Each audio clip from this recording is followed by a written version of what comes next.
오늘 본문은 죽은 소녀를 살리는 사건과 혈루증 걸린 여자를 고치시는 사건이 맞물려서 벌어진 그 사건에 대한 기록이 있습니다. 이 본문은요, 마가복음과 누가복음에서도 동일하게 다루고 있는데요. 이 마태복음은 이 다른 복음서들에 비해서 이 분량이 상당히 좀 짧게 기록되어져 있습니다. 다른 두 복음서 같은 경우는요, 그리고 이 소녀가 죽지 않고 지금 죽어가고 있는 중이라고 이야기를 해요. 그래서 이 아버지가 찾아와서 내 딸이 지금 죽어가고 있습니다. 가서 좀 살려주세요. 이런 식으로 기록을 하고 있는데 이 마태복음에서는 이미 죽었다라고 기록을 하죠. 그래서 다른 복음서들의 경우에는 이 혈루증 여인을 만나서 시간을 지체하는 바람에 그 사이에 소녀가 죽은 것처럼 그렇게 마가복음과 누가복음은 그렇게 기록하고 있습니다. 그리고 또 이 혈루증 걸린 이 여자가 예수님의 옷을 만졌을 때 다른 복음서들은 예수님께서 자신의 능력이 나간 것을 알고 누구냐, 내 옷을 만진 사람이 누구냐 이러면서 걸음을 멈춰서서 그 사람을 색출해서 그 사람과 대화하는 그런 기록들이 있는데 그런 것들이 마태복음에서는 생략되어 있죠.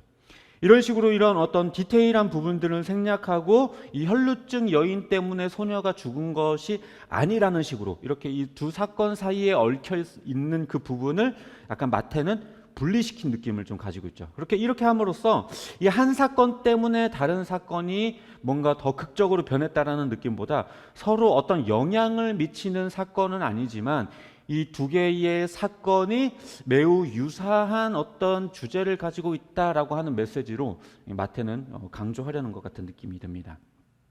그래서 한번 좀 따로 한번 살펴보도록 할 건데요. 먼저 혈루증 여인을 보겠습니다. 이 마태복음에서는 이 여인에 대한 정보를 그다지 많이 찾을 수는 없는데 딱 두 가지예요. 혈루증에 걸렸다라는 사실과 그리고 이 병을 알았던 해가 12년이라고 하는 꽤나 긴 시간이었다라는 것, 이 두 가지뿐입니다. 이 혈루증이라고 하는 것은요, 만성 자궁 출혈로 월경이 아닌 때에도 계속해서 하혈을 하게 되는 거예요. 종양이나 뭐 폐혈증, 백혈병, 암 이런 것들에 의해서 생길 수 있는 병이라고 하더라고요. 제가 이게 전문 지식은 아니지만 대략적으로 찾아보니까. 그런데 이런 병을요 12년 동안이나 알아왔었던 거예요, 이 여인은. 그러니 그 삶에 대해서는 굳이 다른 설명을 하지 않아도 얼마나 비참했을지 느낌이 좀 오죠. 이 당시 율법에 의하면요, 월경을 하는 여인, 그러니까 하혈을 하는 이 여인은 그 기간 동안에는 부정하다라고 이렇게 율법에서는 정해놨어요. 그렇기 때문에 절대 누군가를 만나거나 접촉해서는 안 되는 거죠. 그런데 이 여인은 월경 때뿐만 아니라 평소에도 계속 하혈을 하니까 다른 사람들을 만나거나 누구와 교제하고 교류하고 이것들은요 꿈에도 생각할 수가 없는 일이죠. 또 자기의 병을 아는 사람들은요 그녀를 부정한 여인, 하나님께 저주를 받은 여인, 죄를 많이 지은 여인 이런 식으로 낙인 찍어놓고 전혀 만나려고 하지 않고 소외시키고 그렇게 했으니 얼마나 외면당하고 힘들었겠습니까? 말 그대로 완전한 절망의 끝에 놓여져 있는 상황인 거죠. 그런데 그날은 그래도 컨디션이 괜찮았던 것이 아니면 피가 나오지 않도록 뭔가 잘 단도리를 했는지 그리고 얼굴을 가렸는지 그런 건 잘 모르겠지만 이제 예수님이 지나가시는 길에 조심스럽게 다가가서 예수님의 옷자락을 만지게 되는 거죠.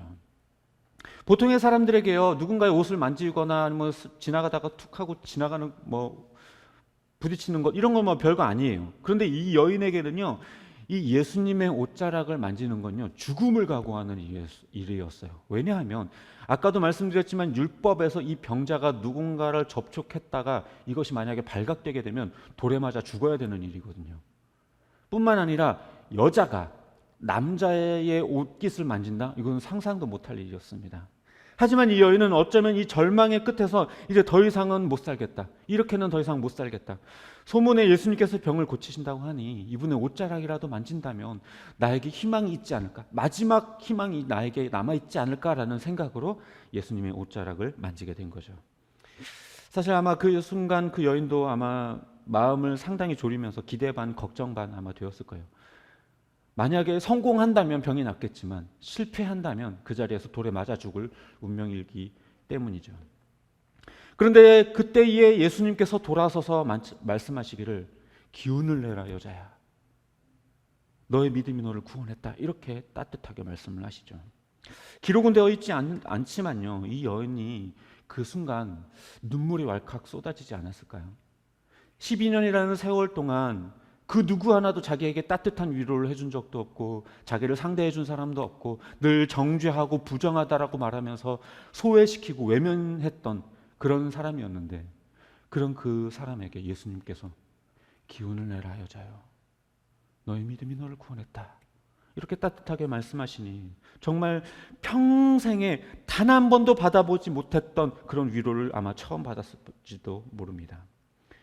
절망의 순간에 한 줄기 빛이 아니라 너무나도 강렬한 빛이 자기를 온통 다 감싸고 있는 거죠. 그 경험을 했기 때문에 온몸에 아마 전율이 흐르면서 눈물이 왈칵 쏟아졌을 겁니다. 다음은 죽은 소녀에 대한 이야기입니다. 아니, 더 정확하게 이야기를 하자면요, 이 딸이 죽게 된, 딸을 잃게 된 관리에 대한 이야기라고 하는 것이 더 맞을지도 모르겠습니다. 다른 복음서, 그러니까 마가복음과 누가복음에서는요, 이 관리에 대해서 뭐라고 이야기를 하냐면 회당장 야이로다라고 이야기를 하고 있습니다. 그리고 아까도 말씀드렸지만 다른 복음서들은요, 이 소녀가 죽어가는 중이라고 기록하고 있지만 마태복음은 이미 죽었다라고 기록한다고 말씀을 드렸죠. 아마도 이미 죽어서 손 쓸 수 없는 상태가 되었다라는 것을 강조하려고 했던 것인지, 아니면 혈루증 여인 때문에 그런 일이 벌어진 것이 아니다라는 것을 강조하려고 했던 것인지 모르겠지만, 아무튼 마태는 조금 다르게 서술하고 있습니다. 이 관리는요, 이제 이 딸 아이를 잃은 이 단장의 슬픔 속에서 예수님께 찾아왔어요. 자녀가 심하게 아프고 막 밤사이에 막 열이 막 펄펄 끓기만 해도, 우리 뭐 첫째를 낳았을 때 어때요? 막 1살, 2살 막 이럴 때 막 열이 막 39도 막 이렇게 오르면 막 어떻게 됩니까? 막 벌벌벌 떨면서 어떻게 해야 될지 몰라가지고 막 응급실 찾아가고 막 발발발발 떨면서 막 그렇게 하잖아요. 그런데 그런 것뿐만 아니라 지금 여기에서 이 딸이 죽었으니 이 관리의 마음이 얼마나 찢어지고 힘들었겠습니까? 정말 눈앞이 새카맣게 변하고 온몸에 힘이 풀리면서 정말 정신이 다 나가버렸을 거예요. 말 그대로 그냥 심장이 내려앉는 그런 기분을 아마 느끼고 있었을 것입니다. 성경에는요, 매우 점잖게 표현되어 있는 것처럼 보여요. 예수님, 오셔서 우리 아이에게 손을 얹어 주십시오. 그러면 살아날 것입니다. 설마 그랬겠습니까? 기록은 이렇게 돼 있지만 아마 정말 매달리는 심정으로 펑펑 울면서 예수님께 매달렸겠죠. 예수님, 제발 우리 딸아이를 살려주십시오. 막 바지 옷가락을 막 잡으면서 막 매달렸겠죠. 온몸이 떨려오는 그 절망의 순간에 마지막 희망이라고 여기면서 예수님께 찾아왔던 겁니다. 그래서 예수님께서는 그 마음을 아시기 때문에 그 소녀의 집으로 향하게 되는데요, 그 집에 도착했을 때에 그곳에 피리 부는 자들과 떠드는 자들이 그곳에 있었다라고 기록을 하는데요, 이 사람들은 그 당시에 존재했었던 전문 곡소리꾼입니다. 그러니까 누군가의 장례가 벌어지게 되면 전문적으로 다니면서, 장례식장을 다니면서 거기서 아이고 아이고 이렇게 곡소리를 내주는 그런 사람들이라는 얘기인데요, 나름 전문가들인 거죠. 그런데 예수님께서 오셔서 하는 말이 물러가라, 이 소녀가 죽은 게 아니라 잔다, 이렇게 얘기를 하니까 어때요? 반응이? 피식하고 비웃은 거죠. 어쩌면 당연한 거죠. 어쩌면 이렇게 기록된 것을 통해서 더욱더 극적인 것을 묘사하려는 그런 의미가 있는 것 같아요. 이미 소녀가 완전히 죽었다라는 것을 이 사람들의 비웃음 속에서 보여주려고 하는 것 같습니다. 아무튼 간에 이제 예수님께서는 그 여기에 있는 사람들을 다 내보내시고 소녀의 손을 잡아 일으키셨죠. 그러니까 이 소녀가 일어나게 됩니다. 이때 하셨던 말씀이 이제 마가복음과 누가복음에서는 뭐라고 이야기를 하냐면 달리다굼 이렇게 표현을 하고 있죠. 근데 마태복음은 뭐 그렇게 기록되어 있지는 않습니다. 근데 이때 소녀의 그 아버지의 마음이 어땠을까요? 완전히 숨이 끊어지고 차갑게 식은 딸 아이의 몸, 그걸 분명히 보았었던 그 아버지인데 갑자기 예수님의 손을 붙잡힌 바에 대해서 눈을 뜨고 살아나게 되는 그 모습을 보게 됐을 때 이 아버지 마음이 어땠을까요? 아마 천금을 주어도 아깝지 않고 죽어도 여한이 없을 만큼 아마 기뻤을 겁니다. 절망의 끝에서 모든 걸 다 잃어버린 것 같은 그 상황 속에서 엄청나게 큰 기적을 보게 된 거죠. 결과적으로 이 두 사건은요, 서로 다른 사건이지만 비슷한 면이 존재해요. 이 혈루증 여인과 관리 모두 절망의 끝에서 마지막 소망, 마지막 희망이 되는 예수님 앞에 찾아 나왔다라는 겁니다.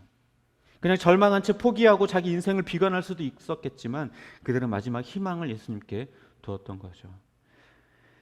마지막 남은 그 믿음을 예수님께 고백함으로 인하여서 엄청난 희망을 선물 받게 되었습니다. 오늘 본문에 등장하는 이 혈루증 여인과 딸을 잃은 이 관리는요, 사실 우리들 이야기입니다. 우리는 여태껏 그럭저럭 잘 살아왔었던 사람들이 아니에요. 죄로 인해서 사형이 선고되었고 이제 영원한 지옥 감옥이 기다리고 있었던 사람들입니다.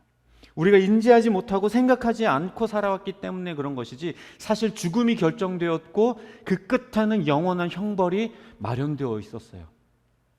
거기에서 우리는요, 한 발자국도 비껴나갈 수 없는 존재들이었습니다.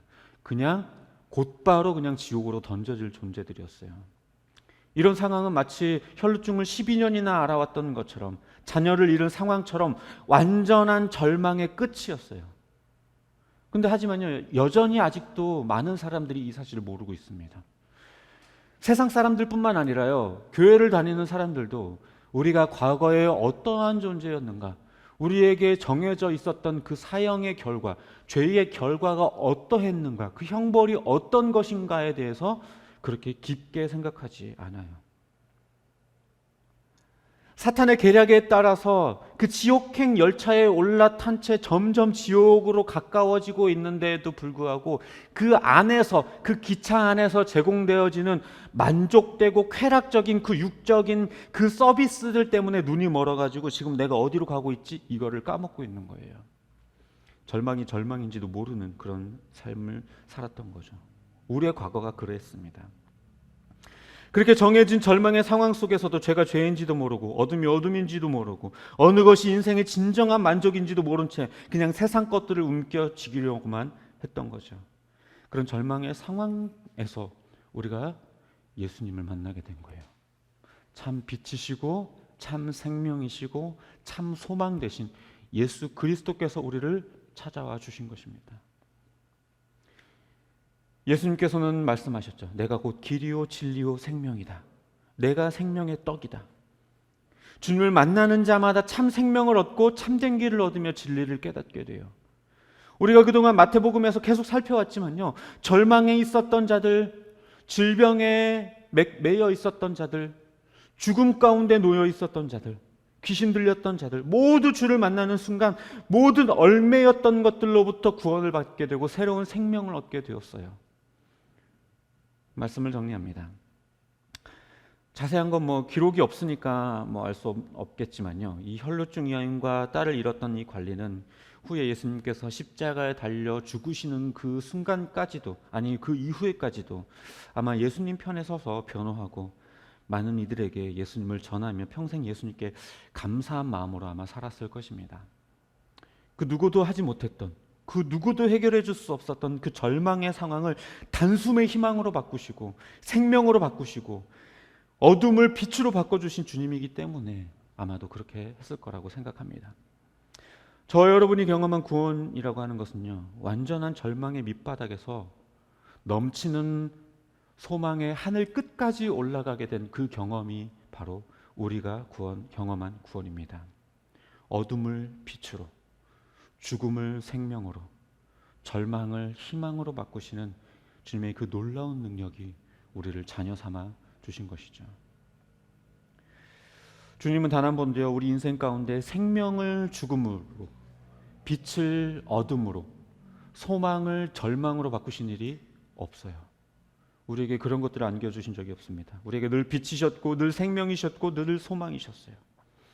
우리의 믿음이 없기 때문에, 우리가 의지하지 않아서, 우리가 신뢰하지 않아서 그렇지 언제나 우리에게 기쁨과 소망만을 주시려고 하시는 분입니다. 물론 비록 과정은 아프고 힘들 수 있죠. 우리를 단련하시기 위해서 그런 과정이 필요할 수 있기 때문에.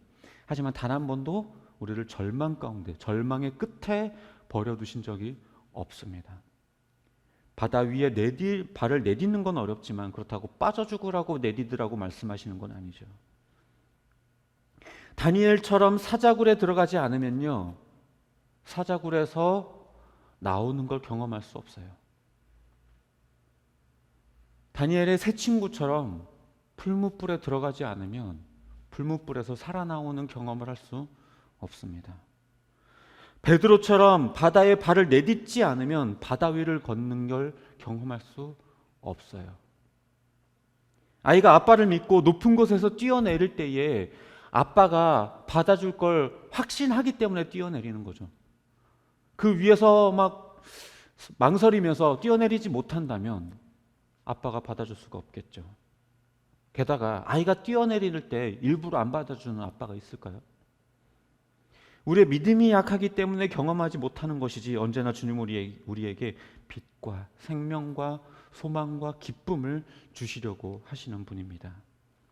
사실 어쩌면 이게 우리의 연약함이죠. 그래서 사실 우리는 정말 어렵고 힘든 순간이 되어야 기도하고 위기의 상황, 절망의 순간이 되어야만 기도해요. 그래야만 매달리죠. 그게 저와 여러분이에요. 하지만 그렇다고 해서요, 우리의 약함을 하나님은 꾸짖지 않습니다. 어린아이처럼 그저 약함을 고백하고 겸손히 나아간다면 우리를 꾸짖지 않으시고 안아주시고 위로해 주시고 힘 주시고 소망 주시고 우리에게 생명을 선물해 주실 것입니다. 바라기는 빛 되시고 생명 되시고 소망 되시는 주님께 겸손히 우리의 약함을 고백하며 믿음으로 나아가는 저와 여러분이 되시기를 주님의 이름으로 축복합니다.